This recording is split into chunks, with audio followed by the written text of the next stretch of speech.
Indonesia plays an important role within ASEAN, including a crucial part in achieving stability and security in the South China Sea. South China Sea dispute is heating up, especially after the International Arbitration Tribunal decided that China have no authority over the South China Sea. Siswa Pramono, head of the Policy Analysis and Development Agency of the Ministry of Foreign Affairs, at a workshop discussing on the South China Sea disputes from ASEAN perspective in Jakarta, said that such forum is deemed important to show the existence of people-to-people diplomacy regarding the South China Sea dispute, where Indonesia also plays an important role as a mediator. Pramono also said that the Southeast Asia region is giving a large amount of attention to the case. We recognize that Indonesia has done its utmost to promote peace and stability in the region. That's why during the ASEAN Minister meeting in Vientiane, we promoted one particular important document, that is the ASEAN Statement on the Maintenance of Stability and Peace in the region. Finding a solution will be very difficult. We will never have a solution in the near future. It may take 50 years, 60 years, 100 years. But of course, there will be a solution if China drops its 9-dash claim. It will be very easy, not that difficult. Well, Indonesia is the largest player in Southeast Asia. It's the most important economy in Southeast Asia. It has a lot of diplomatic clout, and also, of course, it is not a claimant in the South China Sea. Meanwhile, the Philippines reported a case of an excessive claim of the South China Sea territory by China based on 9-dash line policy at the National Arbitration Tribunal last 2013. The decision finally came out on June 12, 2015, or 3 years after the report by the Philippines. The decision stated that China does not have any historical rights nor authority over the South China Sea. The Philippines government said that they are willing to negotiate with China under the condition that China recognize the International Arbitration's decision. Philippines Foreign Affairs Minister Perfecto Yasay mentioned that China will lose in the South China Sea dispute if China did not recognize the decision set out by the International Arbitration. We don't want a war.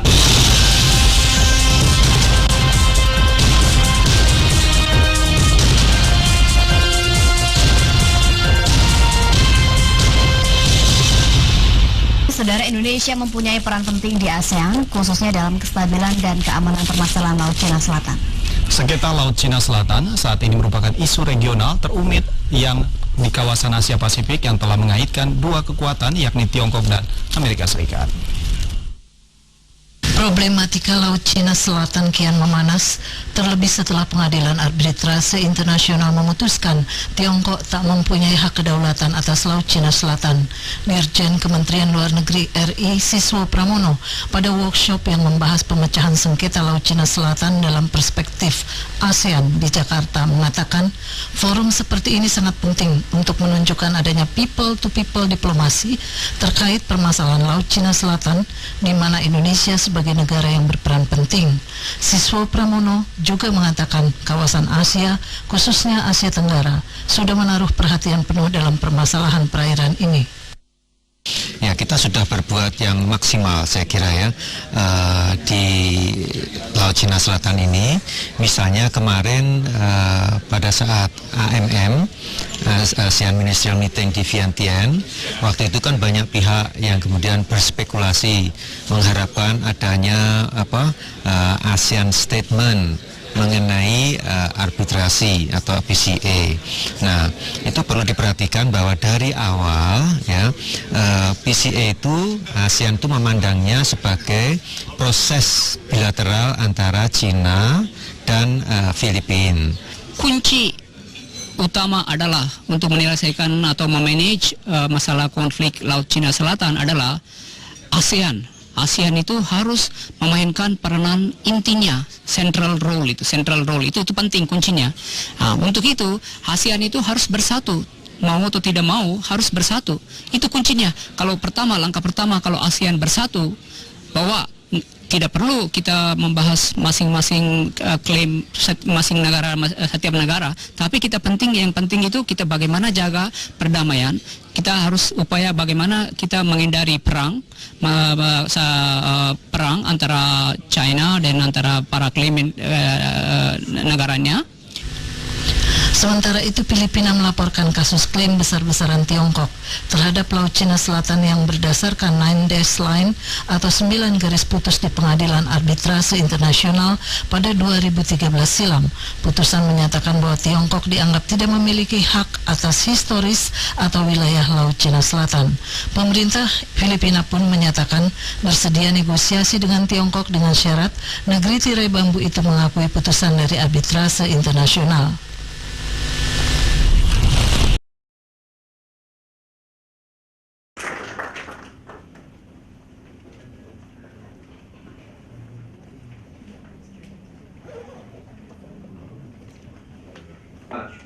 I would like to deliver this following remarks on behalf of the Gubernur Arsuki, who is not be able to join us because of the assignment participants.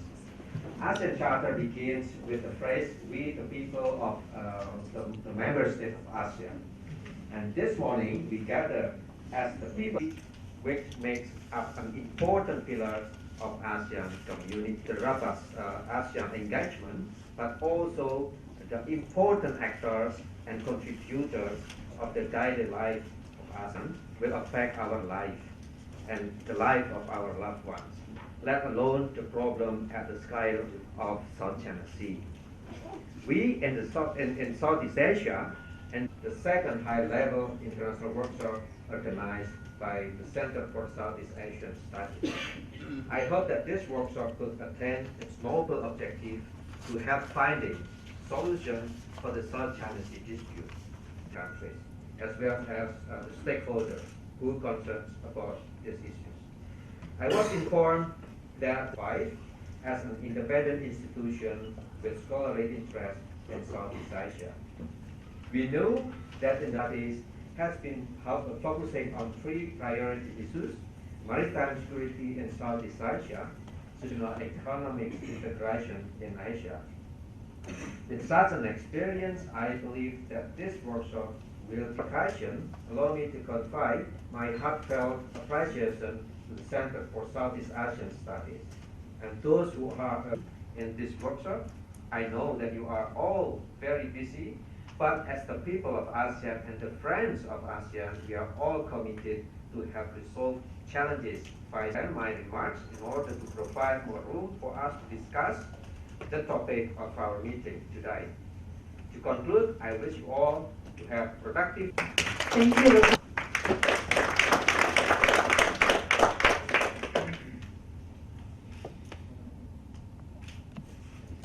Session 1.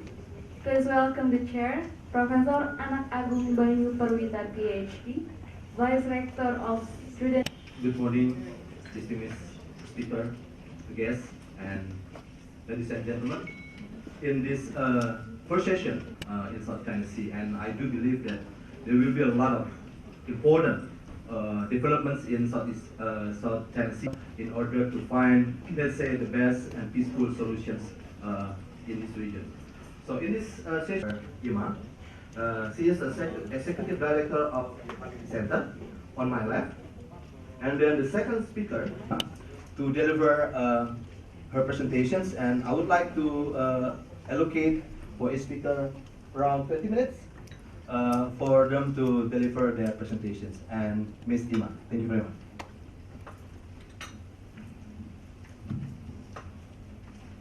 Thank you very much. I always, when I'm in, I think first of all, thank you to Arisman and Center for Southeast Asian Studies for it, or expert. But I look around the room and I feel that, and again, this is the international workshop about this issue, and my morning disclaimer is I'm neither eminent or expert. Oh no, not again. Or sometimes, oh, what's new? Oh, that's not really new. So everything that's been happening in the last couple of months makes that more countries attach strategic importance to South China Sea.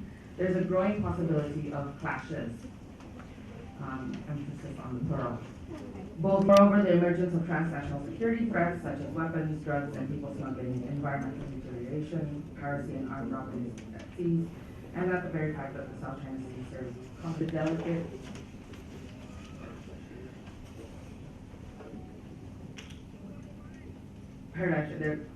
to the delicate Because of the South China Sea dispute have already been mentioned. I think they are very well known. Sovereignty, hydrocarbon resources, strategic values. But again, what I want to focus on more is this notion of, on the one hand, a reflection of a changing distribution of power, and on the other, to try to address that problem. So that, of course, is significant. So if you're looking in picture terms, acceleration, commercial shipping, but also, of course, increased military activities. Remember that the South China Sea is not something that you can look in complete isolation. It's also part of a much wider security complex that we are facing currently happening in the East China Sea. Although interestingly, it feels like when things are calm in the East China Sea, they tend to warm up in the South China Sea. First, July, and third one is what next? The efforts for dispute resolutions and management. Now, let me begin with the dispute. So there are four main disputes. Of course, you can find other subsidiary disputes to this, but the main disputes of South China Sea, I would second is classifications of maritime features and their zone entitlement. Third is a delimited the presentations, very much more cartographic. Now, the first one with the ownership, we all know that it's covered here. Now, we'll go to the next slide, please. We also expected in its content and the situation, especially because the territorial disputes don't become so interesting anymore because the land features in the Spratleys are considered not much more easy after that war, which was expected. So in the best case be that you actually follow the ruling of an international legitimate institution. Had happened before. It's a rules-based order. And that you said you would reserve claimant states to the South China Sea to the actual territorial claims. But of course, there are strategic good reasons to not being very vocal about that. Is this on? Oh. Terima kasih. Selamat siang. I'm Stephanie Lee. I'm the New Zealand ambassador. It really just explained everything in nice, simple, clear terms, and it's really. To a slight point of correction, the very first statement out after the award was New Zealand's, and it was within 1 hour.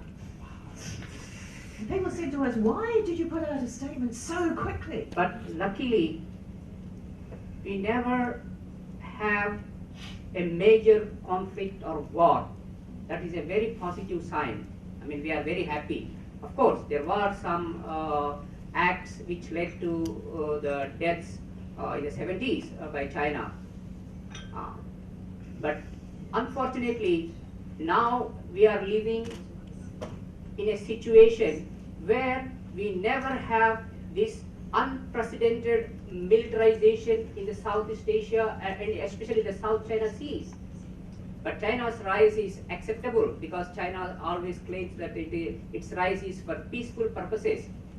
But islands and those artificial islands are now decorating with military installations, hangars, it is deploying bombers, it's deploying vessels, and now also recently after this PCA ruling it threatened that it will deploy nuclear armored vessels in the South China Sea. And also it already issued a statement immediately after the PCA ruling that it will impose an ADIZ. So that will disrupt, everything. So at the same time also, in response to China's militarization activities, the ASEAN countries were also forced to increase their defense budgets, and they went on a buying spree. So if all this accumulated, of course, we have and also it occupied using force the South Johnson Reef 2 times. That is the only country in this whole conflict where no other outside powers are. Is there any chance for a major conflict in this region? I mean, of course, as a peace-loving country, Indonesia, we can't afford a war, and also we don't want a war within our neighborhood. But it will collapse. It itself region. That is my question. The second one is about South China Sea disputes per Hari Budi, as if there is no fish in their near their waters. All the 2,000 kilometers come here and many times in Indonesia, and they claim that this is our historical right. Our fishermen are fishing there. So now my question is, because sorry, I forgot to tell. On 12, the Chinese Foreign Ministry sent a delegation to Indonesia to pour down after this. I mean, if this PCA arbitration ruling went against China, so that to calm down. So they sent a delegation. I take note at what point in the meeting on ASEAN, it has nothing to do with South China Sea. At what point in the meeting does South China Sea get mentioned? Ya, ini kita sedang dalam seminar ya, dan seminar ini adalah second track diplomasi, artinya para pakar bukan dalam level pemerintah kita berkumpul di sini untuk berdiskusi mengenai Laut Cina Selatan, termasuk diantaranya tadi ya peran Indonesia dan sebagainya ya. Nanti akan menjadi rekomendasi saya kira dari penyelenggara seminar ini kepada pemerintah ya. Nah, tentu bisa pemerintah Indonesia dan pemerintah yang lain yang menjadi peserta. Tapi kalau pertanyaan tadi mengenai peran Indonesia, ya kita sudah berbuat yang maksimal saya kira ya di